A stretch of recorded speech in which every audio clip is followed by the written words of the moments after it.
Okay, welcome back. In this module, we're going to be talking about prospecting in the cold market. Now, this is something that I have done a lot over the years. In fact, probably the first few years in network marketing, once I had blown through my warm market, then I went into the cold market. Now, the company that I work with now, we really teach warm market. This is not something that I train my organization on now because we just, what we have found that works, what's created momentum for us is pretty much staying in the warm market, tap rooting. You know, you enroll someone and then you quickly get into their warm market, you get into their warm market, and we have not yet really had a major need to go into the cold market, but every company does things differently, and I have had a lot of success in the cold market, and so I'm going to give you some of the strategies that I have used, and I'm going to give you a few keys and just a few kind of, fundamentals, if you will. Number one, it is going to be a huge numbers game. One of the challenges that a lot of people have is they just expect a much higher percentage of people to say yes than actually do. And so they end up getting frustrated. They get let down. They think it doesn't work.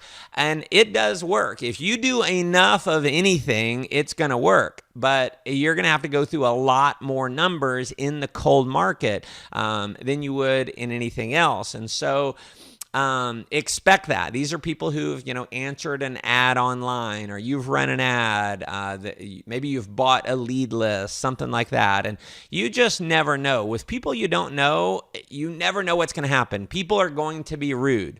People are going to hang up on you. People may yell at you. People are going to lie to you. So just expect it and be okay with whatever happens.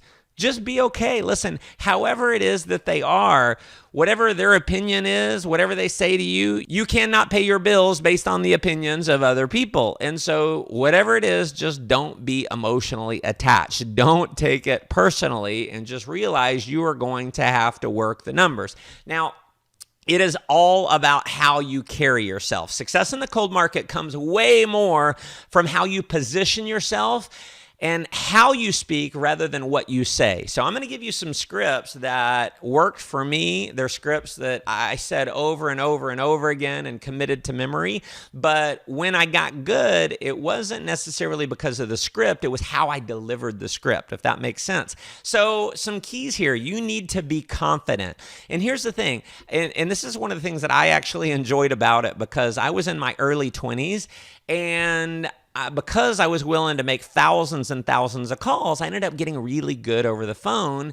And they didn't know that I was 22 years old. They didn't know that I was 23 years old. They didn't know me. I could be whoever I wanted in my mind. And I'm not saying lie to anyone. Don't lie to anyone. But from a posture standpoint, from a confidence standpoint, you can be whoever you want to be. And you've got to look at this like you are the president and CEO of your own business, and you're interviewing them. See, you're not trying to sell your business to anyone out there. You are qualifying people. You're just looking for the one. See, you have the ability to disqualify people if they don't fit what you're looking for. And I'm going to encourage you to disqualify some people. I've disqualified several people over the phone and even in person. And see, here's why I want you, this is part of your homework, is go out and disqualify someone. Someone's kind of rude with you, or maybe they're just giving you objections that obviously add up to the fact that they just don't have the intelligence to be successful. Just disqualify them. Just say, you know what, John, I think it's great that you've taken a look at this, but I really don't think it's for you. Thanks for your time. Okay. And what happens is you go from being needy to all of a sudden you go to an abundance mentality. And that happens when you disqualify people. So listen, you are the professional. You are the CEO of your own business. And what a professional does is they sort. An amateur sells. So you are just looking for the right person. You're going to have to sort through a lot of people to find the right person, but they are out there. So remember, you are in control. You're in control, not the prospect. So when you're calling someone back, first and foremost, you cannot sound like you're reading. So what the scripts that I'm going to give you, whatever scripts you follow, you want to read through those scripts over and over and over so it doesn't sound like you're reading, even though you may be. Now, what I would do, even though I had committed the script to memory, there was just a level of comfort when I had the script in front of me. It was like I just had more confidence when I could read through the script. Now, I didn't sound like I was reading. They didn't know I was reading, but it was right in front of me. And, here's the thing, just to drive this point home. If you've ever had a telemarketer call you and it was obvious that they were reading from a script, did you just immediately want to get off the phone? If you're anything like me, you couldn't wait to get off the phone. But have you ever had a telemarketer call you and they just seemed to instantly build rapport with you? It was like you don't mind talking to them for some reason. And I'll tell you, one of the biggest keys for this is just being familiar. Okay, so when you're calling someone, you want to be familiar. You want to be cool. It's like you're calling your best friend. Hey, is John in? Hey, is John in? Instead of saying, hi, is John there, please?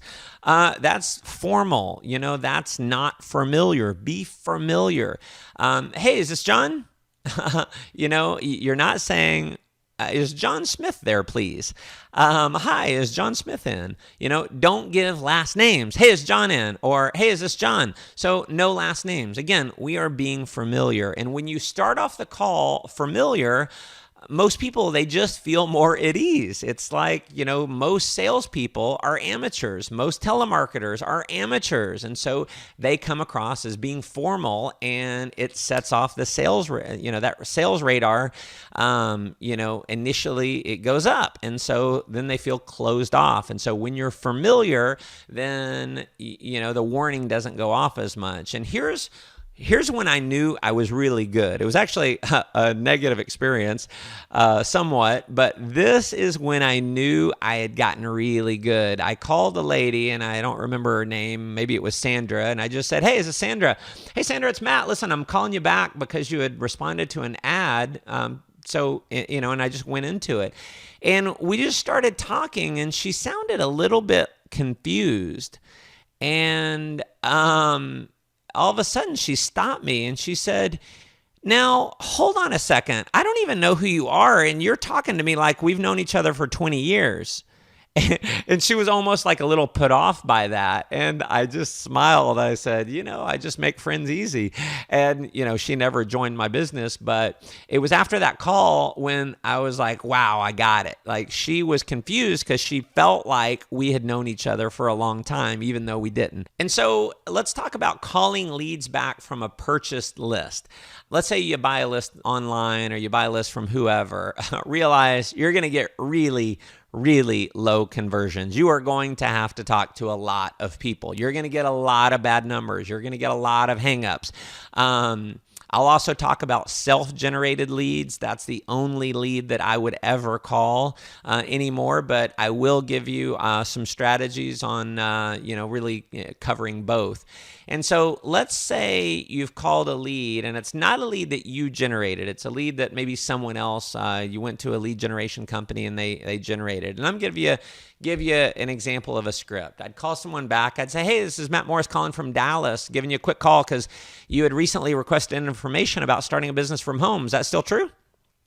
And I'm going to wait for the answer. If they say, yeah, that's true. Now, they may hang up on you. They may, whatever it is, whatever it is they say. Now, a quick caveat to this, something that I used to do that I felt put me in a little bit more posture was I'd say you had requested information from one of my websites. I'm kind of assuming that my partner, whoever I bought the leads from, that's my lead generation company. If you can say my website or my ad, my information, it puts you in a little bit of a stronger posture. And so someone says yes, I'd say, okay, great. Now a good time to talk? Excellent. Well, tell me about yourself. What kind of work do you do? How long have you been doing that? Oh, excellent. Are you married? Do you have kids?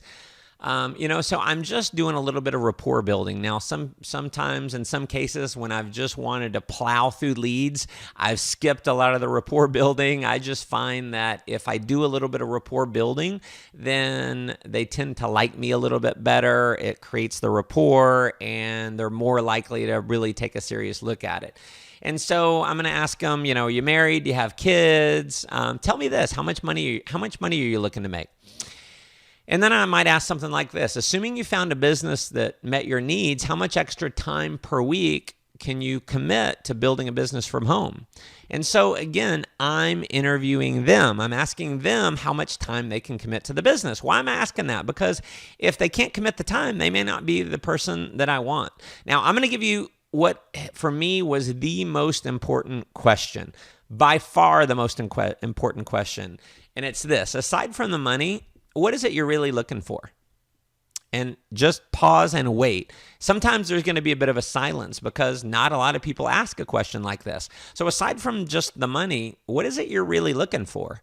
And here's what I want. I want them to go authentic with me. I want them to open up to me. And if they'll open up to me and tell me what they really want, then I know the chance of me enrolling that person goes through the roof, because two things happen. Number one, if I get them to open up and share their why with me, when they actually look at the presentation video or listen to the conference call or get on the webinar, whatever it is, they're going to look at it with a different set of eyes than if I hadn't pulled out their why. And so you want to pull out the why first. So that's number one.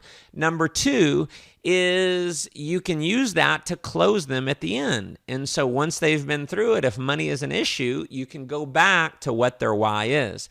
And you can say, you know what, John, you told me when we first started talking that what you really wanted was to be able to get out of the rat race, to, not have to work for a boss that makes your life hell. I mean, are you serious about that, or were you just kidding around? And you can help people. You can be real with people, okay?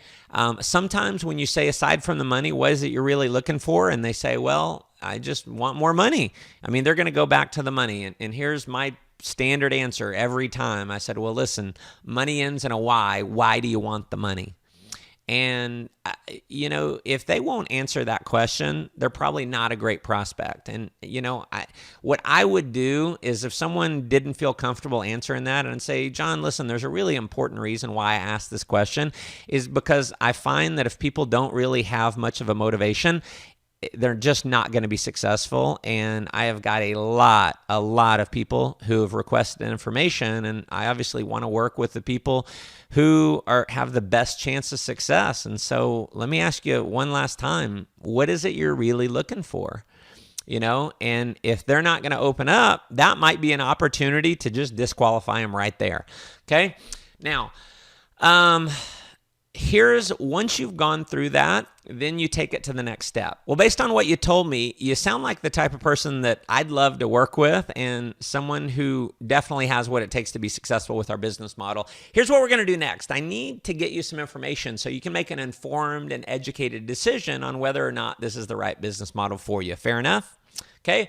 And so I'm going to break that down. I'm breaking down the psychology behind this. And so I'm saying you're the type of person I'd love to work with. So I'm building a little bit of a bond between him and I, or her and I. And I'm giving myself a little bit of posture. I'm telling them, you sound like someone who definitely has what it takes to be successful. Here's what we're going to do next. See, I am in control. I'm leading that person. Okay. And so it sounds insignificant, but when you say, here's what we're going to do next, you assume the leadership posture. You are the leader in the relationship. Okay. I need to get you some information so you can make an informed and educated decision on whether or not this is the right business model for you. So what I'm doing at that point is I'm not being a salesperson. I'm telling them I want them to make an informed and educated decision. We're going to do what's in their best interest, not what's in my best interest. Okay. So that's the psychology. Now, at this point, what you can do is you can tell them, hey, listen, I need you to grab a pen. and you're going to give them a website, or you may three-way them into a recorded call. You may have them pull up your website right then. You may book them to a webinar presentation where maybe you've got, an upline or, a leader who's going to give a presentation on a webinar, and you book the appointment.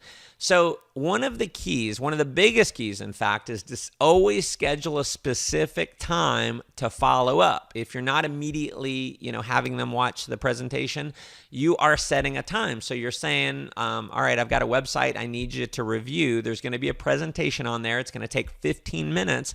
And I just need to know, by when can you definitely have had that video watched in the next 24 hours? And you're setting a time. And so, you're saying by when definitely, by when for sure, by when definitely, you're setting that firm time. And so that is how you would call not a hot lead, not someone that a lead that you generated yourself. If it's a lead that you generated yourself, maybe it's on your website. I'm going to give you what I have found that works really well for me. And again, I've done a lot of self-generated leads. I could give you several different versions. I'm just going to give you what I have found that works the best. And so this is someone who they answered my ad directly. They went and they saw something on my website. They know it's me calling them back. So I'd say, hey, John, it's Matt Morris giving you a call from Dallas here, getting back to you. You filled out the form on my website requesting information on my business. Is now a good time to talk? Okay, and he's going to say, yeah, it is. And so this may sound odd, what I say, but it's crazy how well it works. And I say, well, cool, excellent. Well, tell me this. How can I help you? And what it does is it really causes him to think. And it's somewhat open-ended. And sometimes they won't really know how to answer the question. But if they know a little bit about your business model, or, you already have a little bit of authority with them, then they're able to, just say, well, here, they can just open up and tell you what they're looking for. How can I help you? Tell me what you're looking for. How can I help you? Tell me what you're looking for. It's real simple, and you just leave it open-ended and let them talk, okay? Now, here's the key, is you've got two ears and one mouth. The key to this whole thing is being a really good listener. Now, I'm not saying let them control the conversation. I'm not saying you let them talk for an hour or 30 minutes or even 10 minutes. But I am saying you want to listen to their needs. You want to focus on their needs. Okay.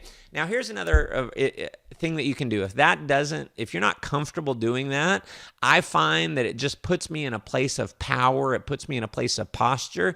But you can go back to the script that we covered last. Is now a good time to talk? Okay, perfect. Well, tell me about yourself. What kind of work do you do? How long have you been doing that? Are you married? Do you have kids? So tell me, what is it you're really looking for? What is it you're really looking for? Okay. And again, I'm just going to get them to open up. Now, if they've already seen a presentation, now you may have, if they haven't seen a presentation, you're going to go back and you're going to do exactly what I already explained to you to do. If they have seen the presentation, then you're just immediately going to go for the close. You're going to say, well, did you have a chance to watch the video? If they're going to say yes. When they say that, you say, great. Tell me what you like best about it. And just let them talk. Let them tell you what they liked. And once they tell you, you say, cool. Well, it sounds like to me you're ready to get started. Okay? When you say that, again, you're pausing. Sounds to me like you're ready to get started. You're just immediately going for the close. It's like you're just assuming. And again, here is the whole thing. You are in control. You have the posture. Most people, when it comes to the closing process, the reason why they're bad at closing is because they keep selling long after they should be. And so it creates a situation in the prospect's mind where the prospect feels like they need to be a salesperson. And so you just immediately sounds like, to me, you're ready to get started. Now, you can also say, on a scale of 1 to 10, 1, you have no interest, 10, you want to get started. Where are you at? If they're a 0 to 4, you let them go. If they're a 5, a 6, a 7, an 8, great. What questions can I answer for you? If they're a 9 or a 10, just sign them up. You may have to answer a few questions, but just sign them up. And that is what I have found to be an amazingly simple way to call leads back with power, with authority. And the key is this. Again, it's not what you say, it's how you say it. It's being familiar, it's having posture, it's having control, at the same time building rapport with people. And realize if you are in the cold market, if you're calling leads, it is going to be a massive, massive numbers game. And so just be prepared and get excited, because the skill set that you learn from calling hundreds and thousands of leads is going to make you a better network marketer in so many different areas, because you really get to understand people when you just talk to that many. So hopefully this added a ton of value for you. Excited about hearing you on the next module. Thanks.